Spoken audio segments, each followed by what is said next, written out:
The following is a listener-supported ministry from the Grace Evangelical Society. We welcome you to the Grace in Focus radio program and podcast. Today, Kathryn Wright and Ken Yates are continuing their discussion on the book of Romans. How is the book of Romans misunderstood today? What is the wrath of God in Romans 1:18 and throughout the book of Romans, and where is it aimed? Can a believer experience the wrath of God? Those questions and others will be dealt with after I just mentioned our website, faithalone.org. Hope you'll go there and see the many resources that are available to you there. And very important, of course, we want to mention our 2023 National Conference coming up in May the 22nd through the 25th. And here's something Bob Wilkin had to say about that conference. The teaching that we get at the annual conference for Grace Evangelical Society is so meaningful to me. I'm always encouraged to hear pastors and theologians and missionaries who are talking about the scriptures and talking about their walk with Christ. I'm always moved when I hear these messages. Get all of the details on the Grace Evangelical Society National Conference 2023 at faithalone.org. Now it's time for today's discussion with Ken and Kathryn. We're thrilled to be with you all as we continue looking at selected passages and ideas in the book of Romans. That's right. We looked at the theme statement last time, and pretty much everyone agrees that the theme of the book of Romans is Romans chapter 1, verses 16 and 17.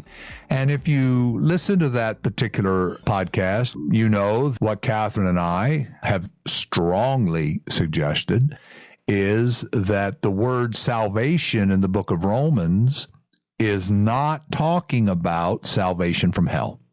It is talking about salvation from the consequences of sin.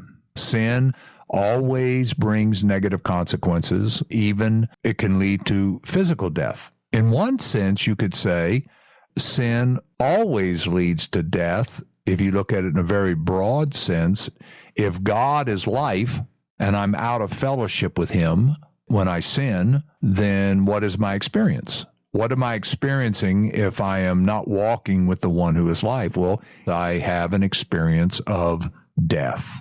And so right after this theme statement where Paul says that the good news for the believer is that there is a power of God that is available to save you, to deliver you, the power of God for salvation to everyone who believes. Verse 16, what is it that we could be saved from?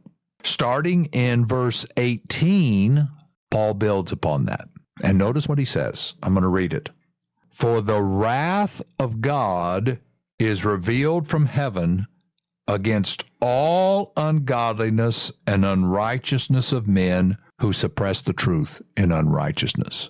Now, right off the bat, he says you can be saved, and then he starts talking about the wrath of God.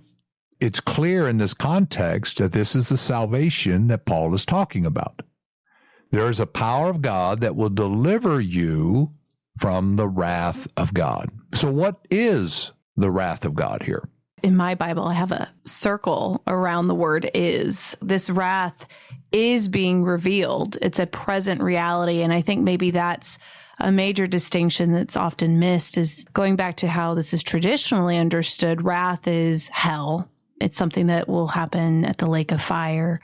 But looking at the present tense of this verse, we're talking about a reality that is currently being revealed upon the world.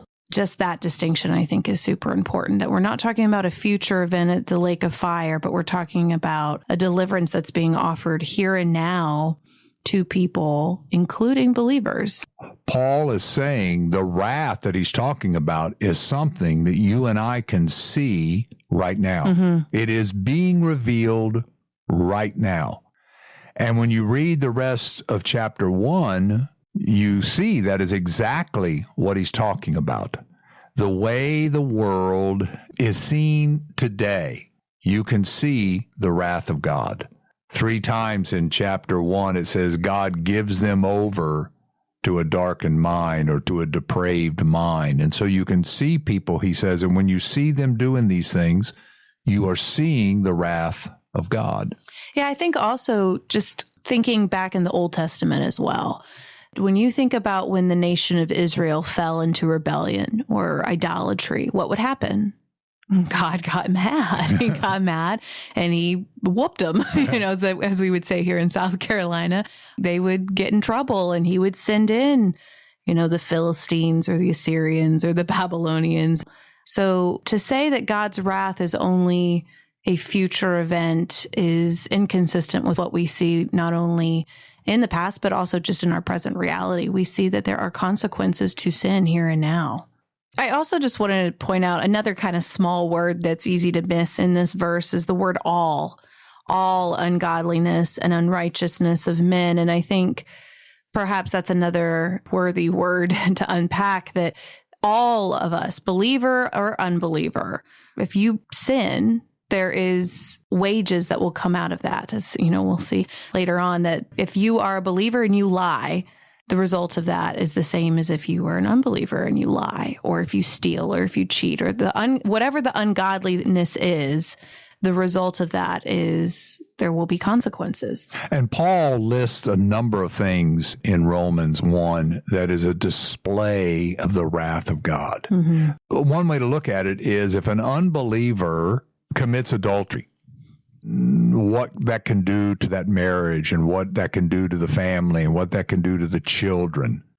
Is the believer who does the same thing immune from all those things, particularly if he continues in these things? Now, we as free grace people know that if you're a believer, you don't lose your salvation.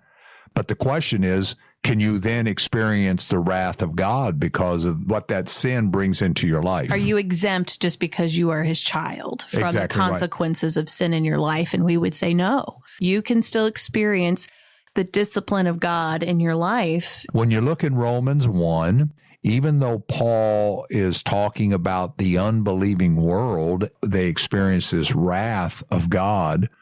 You can see through these descriptions in Romans 1 that this applies to believers as well. Which goes back to what we said in our previous episode that, again, the readers are believers.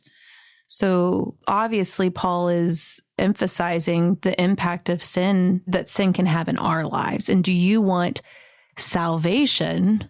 Do you want to be delivered from that? And I think hopefully the answer is yes, I do. Please. Yes, because this wrath is possible and it occurs because we live in these bodies of flesh.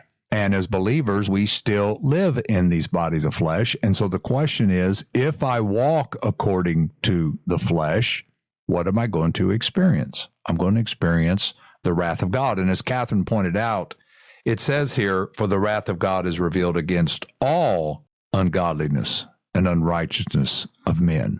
Not just all ungodliness and unrighteousness of unbelieving. Can believers live ungodly lives? Is that possible? Sure. Now, obviously, Lordship Salvation people and a strong Calvinist is going to say, well, if you're truly saved, you're not going to do that. I wonder if they would say you could experience a little bit of the wrath of God, but not a lot of the wrath of God. But no, that's not true. A believer, when you read in Romans 1, for example, the sexual sins, are believers immune from sexual sin? Is it impossible for them to fall into these sexual sins that are listed here in Romans 1? Real bluntly, he's going to talk about homosexuality. Can a believer engage in homosexual acts? Sure they can. Paul is saying that when you do, you are experiencing the wrath of God in your life, and you're given over to a depraved mind. And I would take that even a step further. The believer is capable of doing anything. As John says in 1 John, the believer who walks in darkness. If you walk in the light, you will not stumble. But what if you're a believer who's walking in the darkness? You can stumble, you can fall. Who knows where it can lead to? And when you read these descriptions of the depraved mind in Romans chapter 1, you can see it. Sexual immorality, wickedness, covetousness, whisperers, backbiters, violent, boasters, inventors of evil things, untrustworthy, unloving, unforgiving. Can a believer walk in the darkness to where those things are being produced in his life? Absolutely. Just even the example of David, as you were reading, murder is on there. I mean, David's probably the classic example, right? He sends Uriah and takes Bathsheba for his own. So you've got both murder and sexual immorality. And what was the result of that? Did God just turn a blind eye and say, oh, well, because he's a child, a man after God's own heart, everything's hunky-dory? Or were there consequences? Oh, there were tremendous consequences. He lost a child. Well, he lost more than one child, right? Yes. Lost his kingdom. He had a daughter raped. There were many things that came out of that. What we're saying about the book of Romans, this follows right after the theme statement where Paul says, you can be delivered, you can be saved by the power of God. What we're saying is this, that when you become a believer, you're still in this body of flesh. And you can still experience these things. But the good news that Paul has for the readers, the believing readers, is you can be delivered from this. You don't have to experience these things as a believer in Jesus Christ.